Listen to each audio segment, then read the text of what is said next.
The People's Republic. A time of change and challenges. CCTV reporters travel across the country to show you a nation in transformation.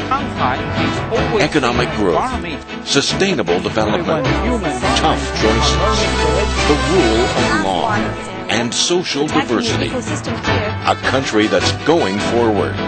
China on the move. Only on CCTV International. Well, migrant workers are indeed the force behind China's economic growth, but there's not enough protection of their interests or their rights. And our reporter, Zhang Lu, finds out that the implementation of the law should be strengthened to better protect them. Pu Zibing has suffered from black lung for years. He used to work in an oil marling factory in Wenzhou, a developed city in the east. He is sick from the dust he inhaled during his work.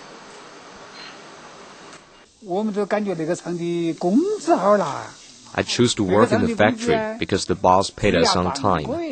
I could earn 800 yuan a month. I have 2 daughters. They need money to go to school.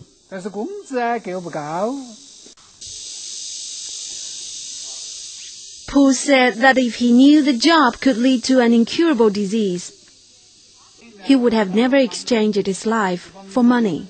He asked for compensation of 200,000 yuan. The legal process is long and complicated.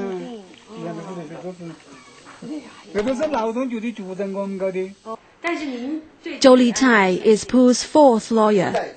He said the focus of the case is that the local government puts enterprises' interests over those of migrant workers.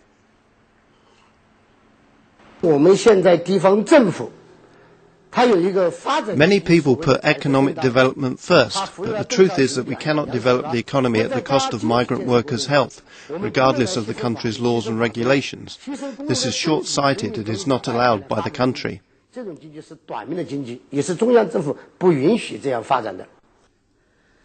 According to Chinese law, sufferers of occupational diseases are entitled to compensation. Much of the country's prosperity is built on the labor of migrant workers. There are more than 100 million of them across the country. But there is often little respect for their rights. The legal framework has greatly improved. The problem is its implementation. I think the central government should strengthen supervision over the implementation of related laws. The government should also modify and perfect the current regulations to simplify the legal procedure. Migrant workers are poor. They cannot afford the time and expense. Pu Zibing has been waiting for more than 6 years. His family has spent every penny to cure the disease. He can work no further than his small yard. But he used to be the backbone of the family.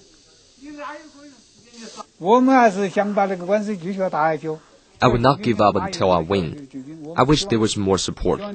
I can't do anything, even cook. If I get the compensation, I can seek better treatment. Zhou Litai says he will not give up either. He believes a harmonious society should first be a fair society, and hopes more migrant workers can learn to use the law, like Pu Zibing, to protect their own rights. Protecting the rights and interests of migrant workers is a crucial part of social justice. Change may not happen overnight, but the direction is clear.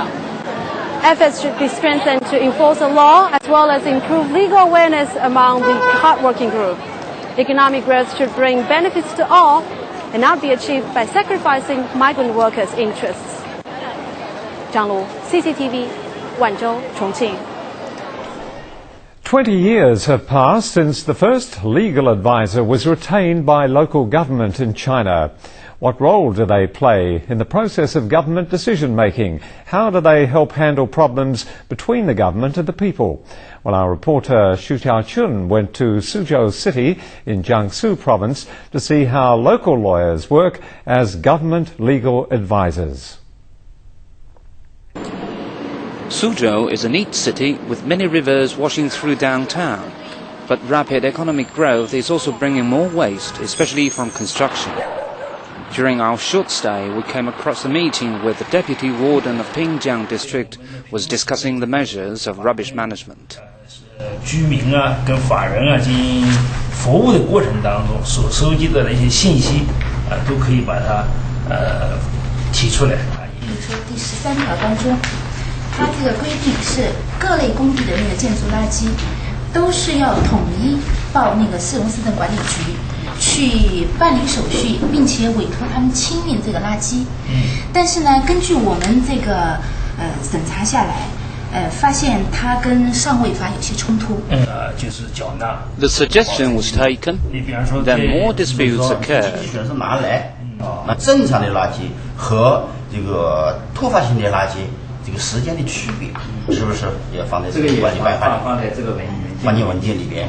这个很妥当，就是这个很具体的一个东西了。在4点钟之前要把那个，如果写在这个里面，你看看，要写在这个一个规范性文件里面。我也不同意刘律师刚才讲的，就是要在规范性文件中间把那个清运的时间把它这个规定的在规范性文件中间表述的过细。Finally, 2 of the lawyers' suggestions were taken and 1 was rejected. 就政府首先他有这个需要，其次他感觉到我们顾问团给他们做的一些这个法律意见也是有理有据，那么他们依法行政起来胆也大了，所以他们基本上是欣然采用的。Dealing with the citizens' complaints is a tough job for the local government. Now the warden and her deputies must be accompanied with legal advisors when they receive citizens' complaints. 是那这个财务市场同仁的，搿面的呢，我们是私房，隔壁嘛搿个房子呢是就是空房，管的房子，埃次呢侬来翻新个辰光呢，啥子呢，弄来搿个散家在这个份子一个赔发，就影响我的采光了。那么他们就是房管局房管那个有没有这个？你说是高了30-40公分，他们有没有就是这个？他的意思是没有什么依据，但我的那个实观，经常坐在里面的，我的直观感觉到肯定是高了。这个呢，我是觉得你可以到规划部门去审查同意，那么就属于是违章建筑了。还有一个就是到房管局。不，还有一个呢，我觉得呢，你可以向法院，因为你可以认为它这个相邻关系影响采光通风的，法院也应该受理下来。Traditionally, people tend to avoid lawsuits and pursue administrative help. 一个法律的意识大家都不掌握这些情况，所以说律师呢，就起了一个正确的引导和告知的一个作用。所以老百姓对政府部门你是否能够带头执行法律，能够依法行政，老百姓是非常关心的。所以一方面的话，这个从法律顾问的角度来说，我们是强化了对自身的约束，但是更多的我们是对老百姓负责。The absence of administration according to law will definitely lead to some government policies made to protect the interests of some people by sacrificing that of the others. The government's employing legal advisors is a good way to improve things, but working with a strong government, the lawyers have to work even harder to make sure their advice is taken. 徐兆群 CCTV 苏州江苏 Province。On tomorrow's China on the Move, we see the diversity of people in Qinghai and tell the story of a Tibetan doctor. The respected man spent all his life helping locals from different ethnicities. And a couple in Shenzhen tell us how they grew up with the development of the area, the front line of China's reform and opening up to the outside world.